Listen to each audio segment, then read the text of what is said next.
Today on the Wyatt Sharp Show, I interview Member of Parliament for Simcoe North, as well as the Deputy Speaker in the House of Commons, Bruce Stanton. Before we get started with our interview, make sure to click that subscribe button, as well as give this video a thumbs up. Let's get started with our interview.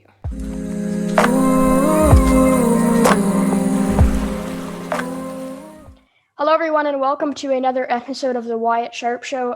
Today, Bruce Stanton, the Member of Parliament for the riding of Simcoe North, as well as the Deputy Speaker in the House of Commons, is joining us. So thank you very much, Bruce.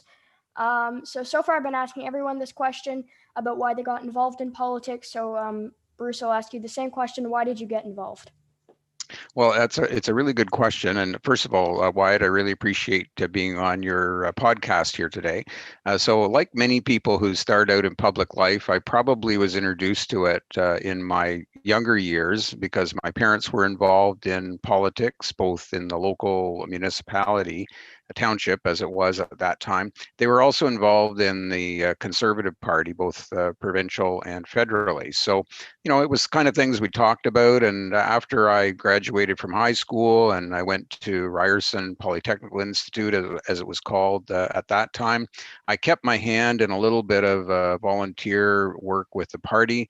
But it wasn't until after I graduated and came back home to work at our family business that I got more involved. And I went to a big nomination contest for the candidate in our federal riding at that time. The member was not running again after 22 years, and I went to that event, and I was just enthralled with the way in which politics and how it operated at the local level. So I stayed as a volunteer and all throughout my career. And then eventually had the opportunity to run as a candidate myself. So that kind of traces it back. In the midst of all that, I was 4 years as a municipal councillor in the same township my dad served as the Reeve and deputy Reeve and councillor at that time. Okay, so the Liberals have implemented several new taxes since the pandemic began, including a second carbon tax. Is there any upsides to a carbon tax, and what will the second carbon tax do for the people of Canada? Okay, so that, as you know, that's aside from the pandemic that is sort of taking up the lion's share of policy discussion and reporting these days. There still is the overall looming issue around climate change and what we're doing about it as a country. So that's all the talk around carbon taxes and other policy measures that will help us reduce greenhouse gas emissions is really what carbon taxes are all about. The parties, there's 4 different parties in the House of Commons, and the Liberals, of course, are in government now, and the other parties have their ideas on what kind of policies and programs should be used to help nudge the population here in Canada, as well as businesses, to gradually reduce the amount of greenhouse gas emissions that we're emitting. Because we do have as a country, we have an obligation or responsibility to reduce emissions over time. Carbon tax is one way of doing that. And Wyatt, as you mentioned, recently, just several weeks ago, before the break, the federal government announced that they're in fact going to be increasing the carbon tax over the coming decade to a point where it will be a much higher cost for every time you go to buy propane or natural gas or gasoline or diesel. You're going to pay an increment on that. And of course, every time a fossil fuel like that is used in any kind of production, it raises the price. So that's one way you can come at it. And I do think it will have an impact, but the idea here on the economy, that is, but the idea is to encourage people to purchase services and products that don't use as much fossil fuels in their production. So are you supportive of the carbon tax? Our party is officially not supportive of the carbon tax proposal that the Liberals have, because they are using a variety of other means to try and reduce greenhouse gases, and it doesn't take account of some of the real damage that will come to certain parts of the economy. Farmers, for example, we hear from farmers that this is going to have an untold cost in terms of food, and there just hasn't been a lot of thought put into how we implement it. The official opposition has asked for example, for information that the government has around what the cost of a carbon tax will be on us as a society. And they just are very reluctant to even put that information out for all to see. I think it would be better if we did know, that the information that has been come about in a non-political way for all of us to understand what those choices look like. But we as a party, we would like to see a kind of greenhouse gas reduction program that puts the choice in the hands of consumers. So it's them deciding what products is going to be better for them to choose in this overall effort to reduce greenhouse gas emissions. So one thing that I think Canadians are kind of lacking a little bit of clarity on is under a conservative O'Toole government, how quickly would the carbon tax be scrapped? Would it be something that, is scrapped on day one, or would it take maybe a couple of months, maybe even a couple of years to officially have it kind of not in taxes for Canadians? That's a very insightful question, and it's one that we as a party are working on. We know when we go into the next election, I know that's one of your questions coming up, but our party, the Conservative Party of Canada, has to have a credible climate change and environment plan that will address our country's obligation to reduce greenhouse gas emissions and do so in a responsible way. We found that our plan that we talked about in the last election in 2019 did not really go over that well. So we've got to really do our homework on this one and do a better job. So I don't have specifics on the answer to that question just yet, Wyatt, but it is being worked out. And time we come to the next election, our party will put in place a platform commitment around reducing greenhouse gas emissions that will also allow our economy to be strong. Okay. In the last election, the Conservative Party really struggled in the province of Quebec. Do you believe that current leader Erin O'Toole is going after the province of Quebec better or worse than former leader Andrew Scheer did? Well, I think we actually did quite well, and I mean, relatively speaking, as a party, we did better in Quebec in 2019 election under our leader at that time, Andrew Scheer. We picked up a couple of extra seats. One was in Beauce, the former riding of the member who ran the People's Party of Canada, Maxime Bernier. So we won that seat, and we also won one that we'd taken in a by-election in the Saguenay region. So we are making some gains there. We're, I think, a total of about 13 members right now from Quebec. So I believe it's 10. I think it's more than that. But anyway, let's not have too much of a discussion. I know it's more than 10, but let's we picked up Beauce and we had the I'm trying to remember the name of it, but it's in the Saguenay region right now.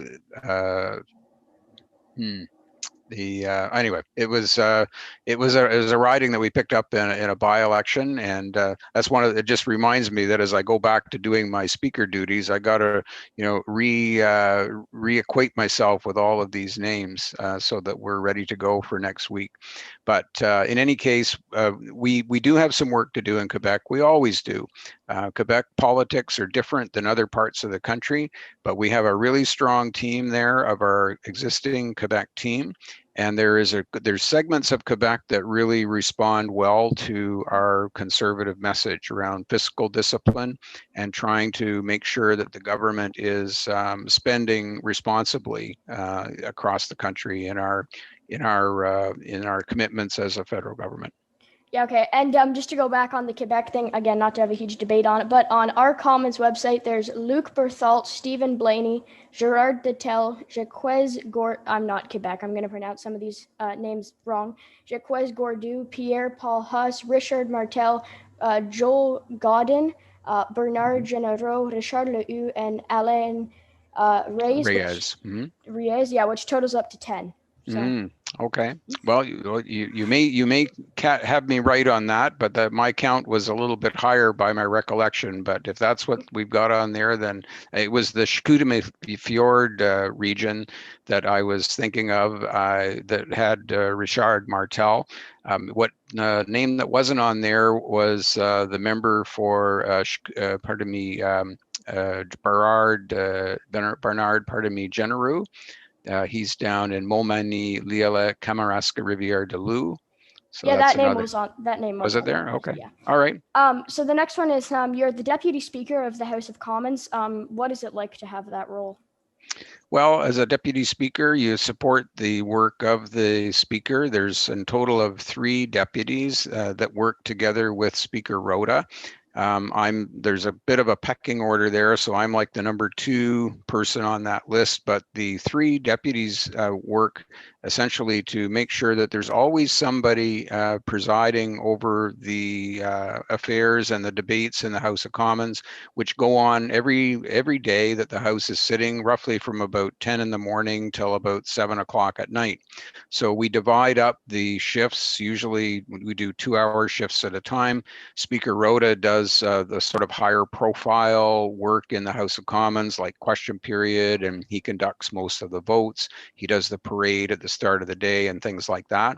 But as a deputy speaker, you're there to support things that he can't go to. I will sometimes step in and help him do that. Of course, these days there are no events or parliamentary functions outside of the House proceedings itself. So it's not as though we're having to do any of those, but that will change when we get after pandemic and go back to a more regular life on Parliament Hill, as you might say.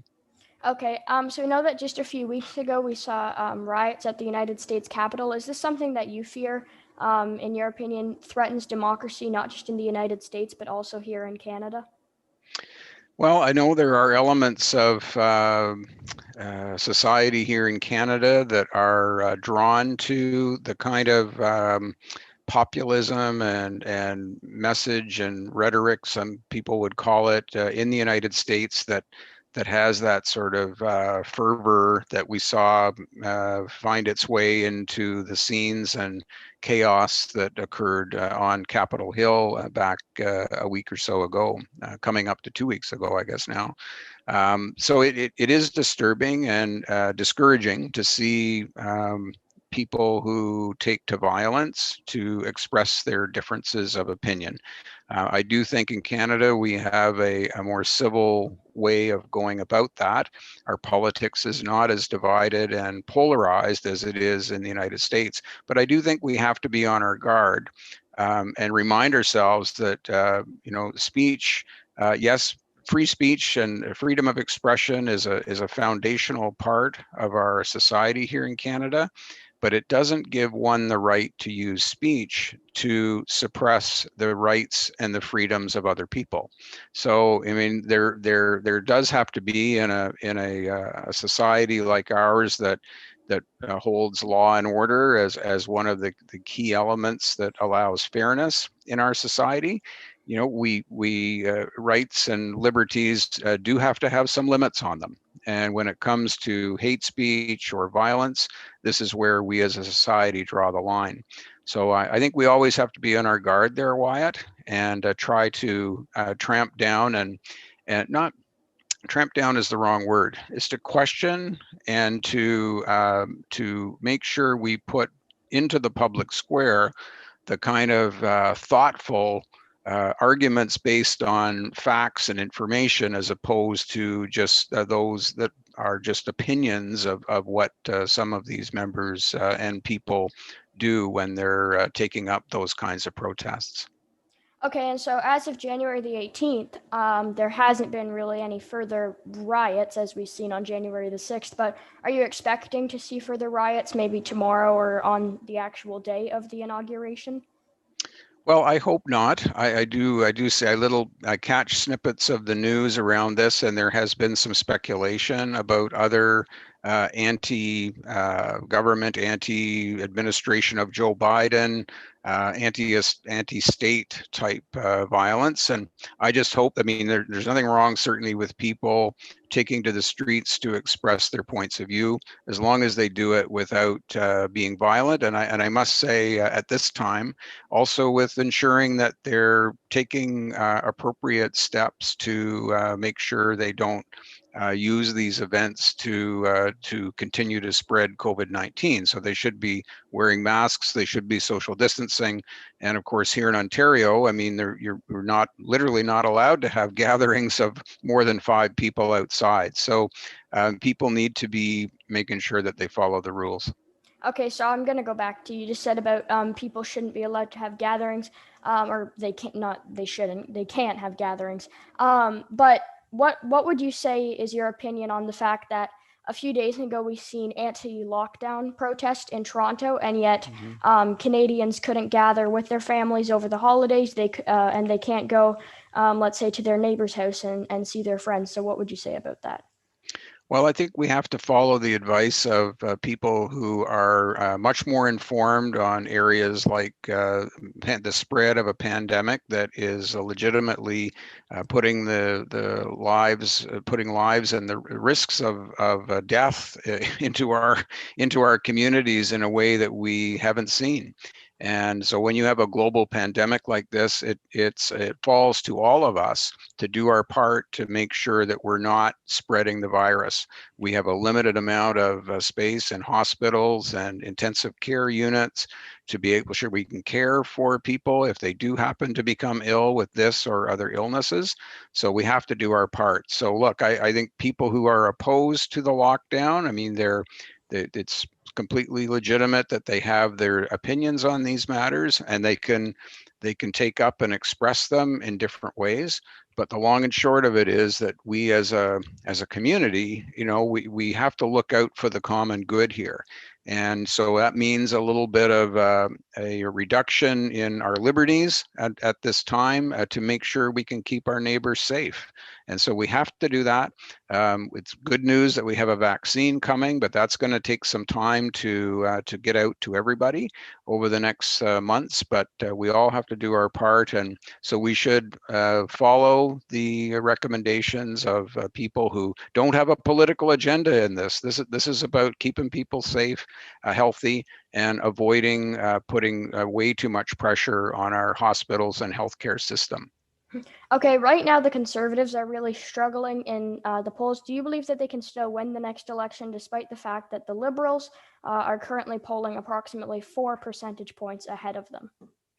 Yeah, so I don't know that I quite agree with the premise of the question that we're struggling. I think when we're only 4 percentage points down, I mean, in between elections with a new leader who is not broadly known to Canadians, I think that's not a bad spot to be going into an election.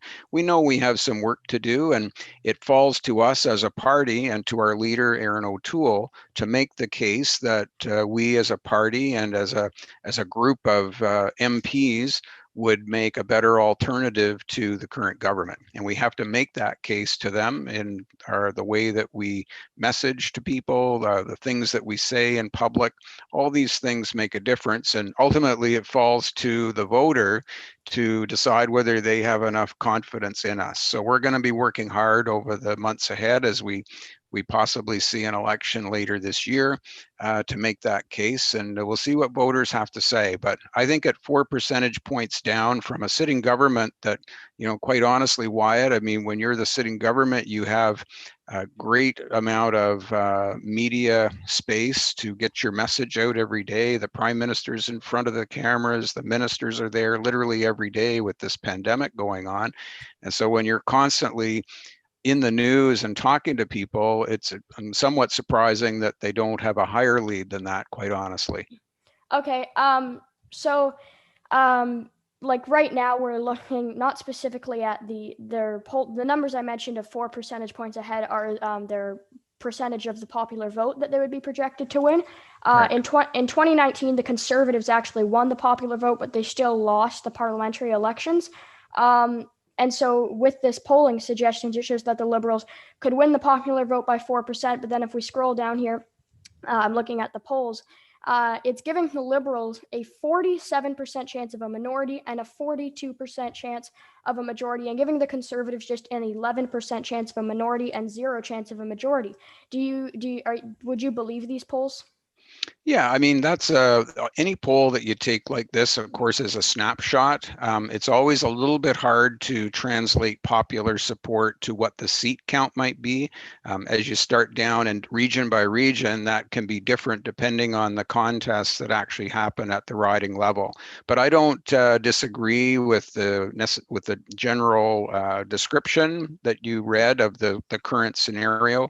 But polls taken between elections are really and in particular, any one poll is really not a great means by which to draw your conclusions. You want to be able to look at different polls over a period of time, and ultimately, as you cruise into a potential pre-election period, those are going to go up and down based on what's currently in front of voters. As you get into the election period itself, those percentages can change quite quickly, and they often do.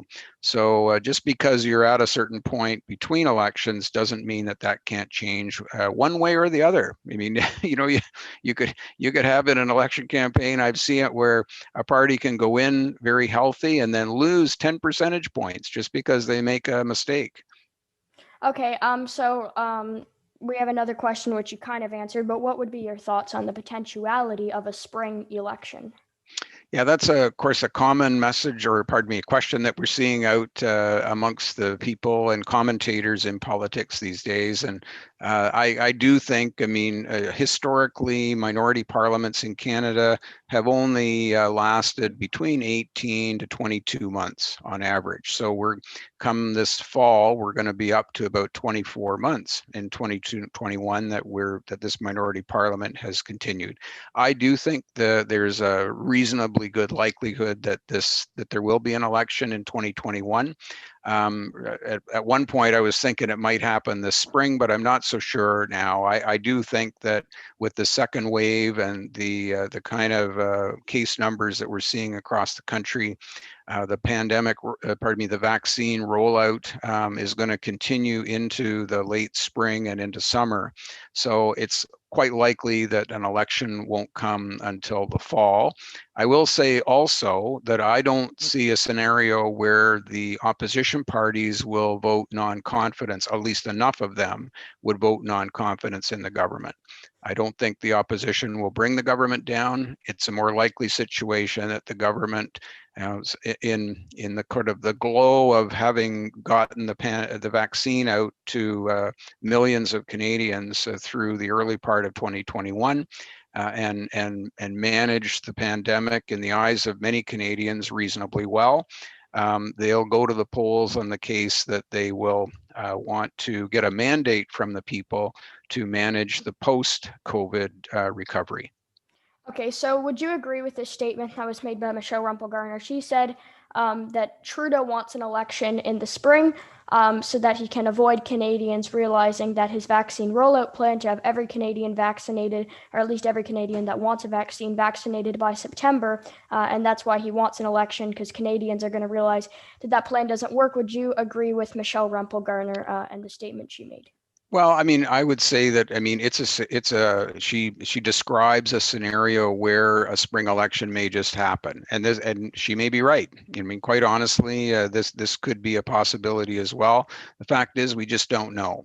There are a number of factors in play right now, but for many people, Wyatt, unlike you and I, who don't follow politics, when you listen to non-political people at the riding and at the community level. Many do, quite far most, do not follow politics on a day-to-day basis.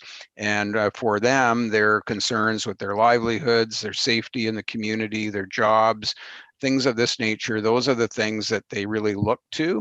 And on that count, the government, the federal government, is seen by people in that kind of category of our communities as managing the pandemic reasonably well.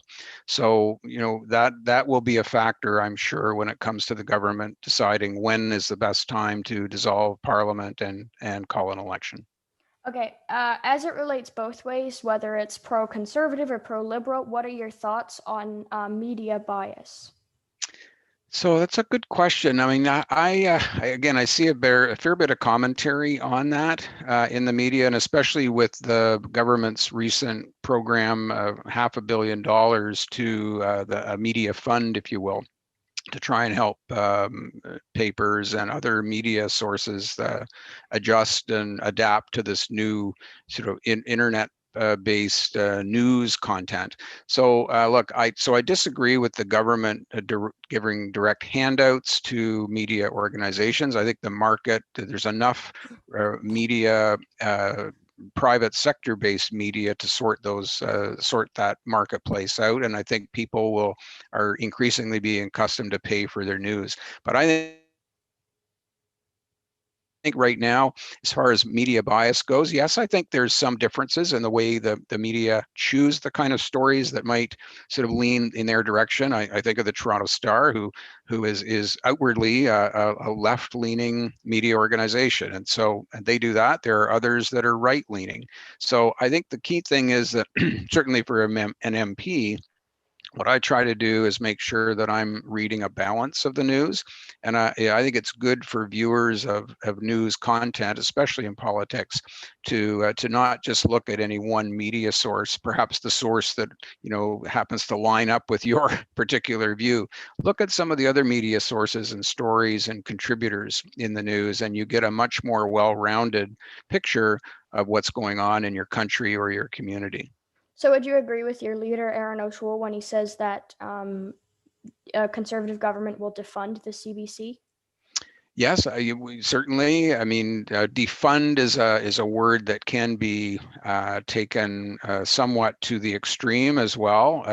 We don't foresee a scenario where the CBC no longer gets government support.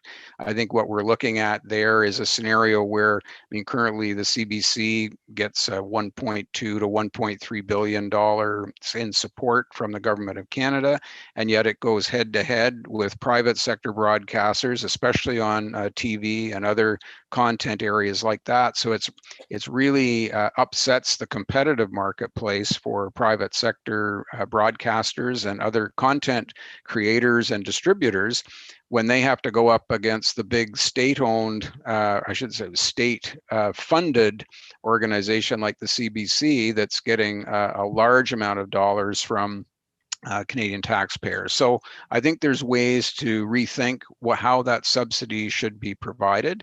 The CBC is a national broadcaster. I think there will always be a place, especially in radio and in some television content, for it's important, I think, to even for national unity that we have a national broadcaster.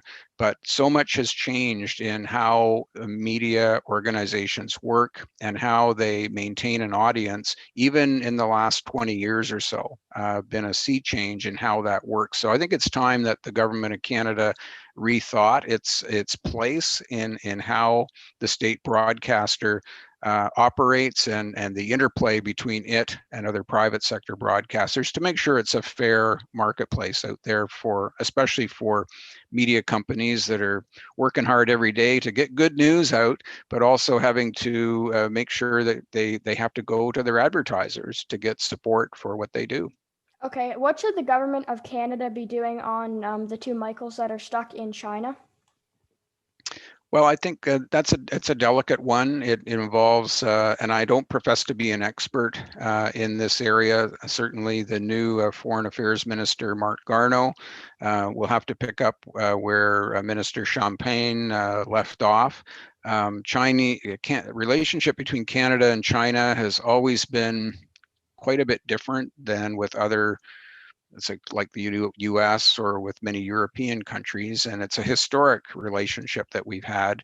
I do think, though, the current regime, administration, the Communist Party of China, the Chinese Communist Party, I should say, is being quite bullish in their approach. The sort of hostage diplomacy that they're taking up is very, very clearly directed around the issue with Meng Wanzhou and the Huawei interdiction order that Canada has followed. So I do think this is where diplomacy has to take front seat And I would hope that the Foreign Affairs Minister will do what he can to work with his counterparts in China to bring this to an end. I think that there's reasons why we can do that, but first and foremost, Canada is a country of laws. Our courts are not, unlike in China, our courts here in Canada are independent of politics and government. And so we have to let that process continue its course and do so in a legal and proper way.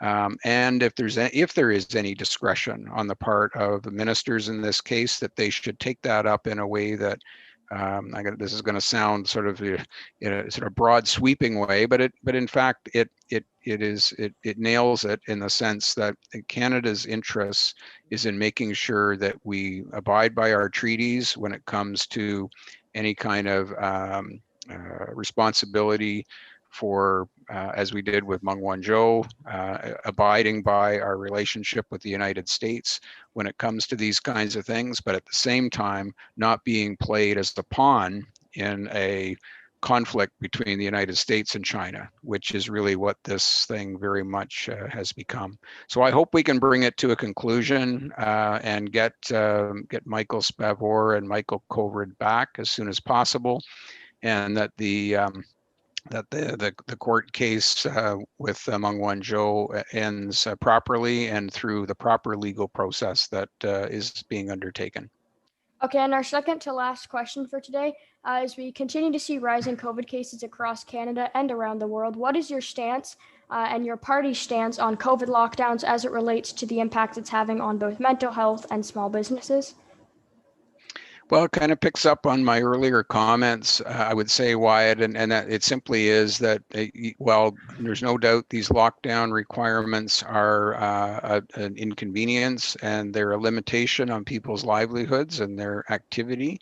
There's no doubt, we've heard largely reported that it also impacts mental health, but there's also, I mean, it's not done in isolation. It's done because there's a much greater looming threat to people's physical health in COVID-19 and this virus. So, we have to walk a bit of a thin line here in terms of, on one hand, preventing the spread of COVID-19, and on the other, making sure that we're doing what we must to prevent its spread, because it's a virus that, and until very recently, there was no treatment for. And now we have a vaccine coming, and it's going to help people prevent them from getting the virus. But until that gets rolled out, we've got a job to do in curbing those case numbers and get them coming down. And we can only do that by maintaining these social distancing and the restrictions on gatherings of people until that happens. Okay, so in related to lockdowns, British Columbia put in place a social lockdown, which is, you could go to the restaurants and stuff, and you can go to stores, but you can't interact with other people. Do you think that ultimately that is what needs to be seen in other provinces? Because it's obviously working in British Columbia. Their cases are going down once again. So what would you say? Well, I think each health authority in each province has to assess that based on their circumstances. Not every province is going to need to follow the same kind of restrictions. And so, as we saw here in Ontario, Ontario was the worst, if one of the worst, if not the worst in the country in terms of rising case numbers. And that was, of course, after a week or two is putting additional pressure on our potentially on our hospitals and ICU capacity. So these are things that the government has to take seriously, but I don't think you can take sort of one approach in one province and just say, that's the approach that we need to use here. We have to look at the situation here. What are the communities where things are okay? Where are they not? And impose restrictions based on keeping that down. And I know there's been criticism of this, but I think we have to remember to look at the big picture here. There are supports in place for people who are unable, or their businesses have been closed, they're unable to work. We have to look at those to help get us through until we can get back and operate again. And that's what we have to do as a community, as a society, to get through COVID-19 with as little loss of life as possible. Okay, and our final question for today is what would you say to young Canadians who are potential voters? Well, the first I would say is to encourage them to look forward to participating in voting, whether in municipal or federal or provincial elections that come upon. I think we know that the outcomes are better. We're a country where we choose our governments, we choose who governs us and makes these important decisions.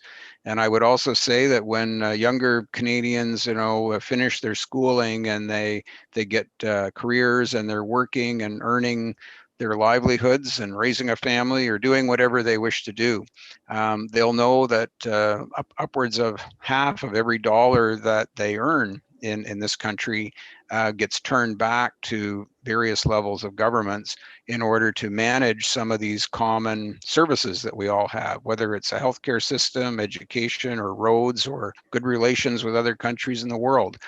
All of it comes out of our pocket. So it's really important that we go to the voting booth and decide what governments should be taking care of those decisions on our behalf. I don't want to make it all about money, but it really does come down to choosing governments that will make sometimes very difficult decisions and decisions that we won't always agree with, but they'll do them nonetheless in a way that every few years, if we're not satisfied that they've done a good job, we can choose a different set of politicians to go and do the work for us. And that has served Canada very well across more than 150 years.